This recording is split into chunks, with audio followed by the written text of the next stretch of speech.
ಬೆಳಗಾವಿ ಮಹಾನಗರ ಪಾಲಿಕೆ ಮೇಲೆ ಸೂಪರ್ ಸೀಡ್ ತೂಗುಗತ್ತಿ. ಮಹಾನಗರ ಪಾಲಿಕೆ ಆಯುಕ್ತರಿಗೆ 3 ದಿನಗಳಲ್ಲಿ ವರದಿಗೆ ಸೂಚನೆ ನೀಡಲಾಗಿದೆ. ಈಗ ಸೂಪರ್ ಸೀಡ್ ತೂಗುಗತ್ತಿ ಇರುವಂತಹದ್ದು. ಮಹಾನಗರ ಪಾಲಿಕೆ ಆಯುಕ್ತರಿಗೆ 3 ದಿನಗಳಲ್ಲಿ ವರದಿಗೆ ಸೂಚನೆ ನೀಡಲಾಗಿದೆ. ಬೆಳಗಾವಿ ಪ್ರಾದೇಶಿಕ ಆಯುಕ್ತರ ಕಚೇರಿಯಿಂದ ಪಾಲಿಕೆಗೆ ಪತ್ರ. ಕನ್ನಡಪರ ಹೋರಾಟಗಾರ ಅಶೋಕ ಚಂದರಗಿಯಿಂದ ಮನವಿ ಮಾಡಲಾಗಿದೆ. ಪಾಲಿಕೆ ಆಡಳಿತಾತ್ಮಕ ಬಿಕ್ಕಟ್ಟು ಎದುರಿಸುತ್ತಿದೆ ಅಂತ ಪತ್ರ ಬರೆದಿದ್ದಾರೆ. ಕನ್ನಡಪರ ಹೋರಾಟಗಾರ ಅಶೋಕ್ ಚಂದರಗಿ ಪತ್ರ ಬರೆದಿರುವಂತದ್ದು. ಪಾಲಿಕೆ ಸೂಪರ್ ಸೀಡ್ ಮಾಡುವಂತೆ ಒತ್ತಾಯ ಮಾಡಿದ್ದಾರೆ. ಬೆಳಗಾವಿ ಕರ್ನಾಟಕದ ಅವಿಭಾಜ್ಯ ಅಂಗ, ಅದಕ್ಕೆ ಈಗ ಒತ್ತಾಯ ಮಾಡ್ತಾ ಇರುವಂತದ್ದು. ಬೆಳಗಾವಿ ಮಹಾನಗರ ಪಾಲಿಕೆ ಮೇಲೆ ಈಗ ಸೂಪರ್ ಸೀಡ್ ತೂಗುಗತೆ ಇರುವಂತಕ್ಕದ್ದು. ಮಹಾನಗರ ಪಾಲಿಕೆ ಆಯುಕ್ತರಿಗೆ 3 ದಿನಗಳಲ್ಲಿ ವರದಿ ನೀಡುವಂತೆ ಸೂಚನೆ ಕೂಡ ನೀಡಲಾಗಿದೆ. ಬೆಳಗಾವಿ ಪ್ರಾದೇಶಿಕ ಆಯುಕ್ತರ ಕಚೇರಿಯಿಂದ ಪಾಲಿಕೆಗೆ ಕೂಡ ಪತ್ರ ರವಾನೆ ಮಾಡಲಾಗಿದೆ. ಕನ್ನಡಪರ ಹೋರಾಟಗಾರ ಅಶೋಕ್ ಚಂದರಗಿ ಇಲ್ಲಿ ಮನವಿ ಮಾಡಿರುವಂತಕ್ಕದ್ದು. ಪಾಲಿಕೆ ಆಡಳಿತಾತ್ಮಕ ಬಿಕ್ಕಟ್ಟು ಎದುರಿಸುತ್ತಿದೆ ಅಂತ ಪತ್ರ ಬರೆದಿದ್ದಾರೆ.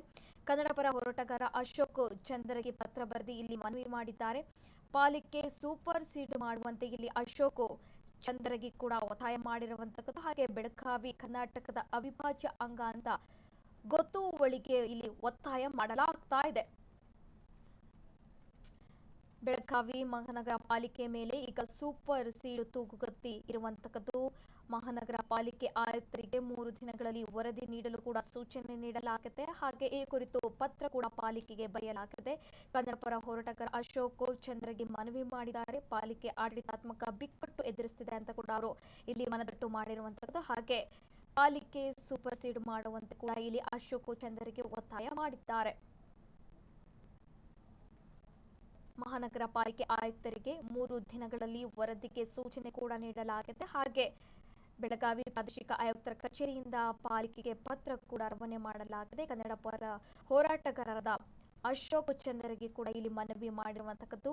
ಪಾಲಿಕೆ ಆಡಳಿತಾತ್ಮಕ ಬಿಕ್ಕಟ್ಟು ಎದುರಿಸಿದೆ ಅಂತ ಅವರು ಪತ್ರ ಬರೆಯುವಂತ ಮೂಲಕ ಮನವಿ ಮಾಡಿರುವಂತಕ್ಕದ್ದು. ಪಾಲಿಕೆ ಸೂಪರ್ ಸೀಡ್ ಮಾಡುವಂತೆ ಕನ್ನಡಪರ ಹೋರಾಟಗಾರ ಅಶೋಕ್ ಚಂದರಗಿ ಇಲ್ಲಿ ಮನವಿ ಮಾಡಿದ್ದಾರೆ.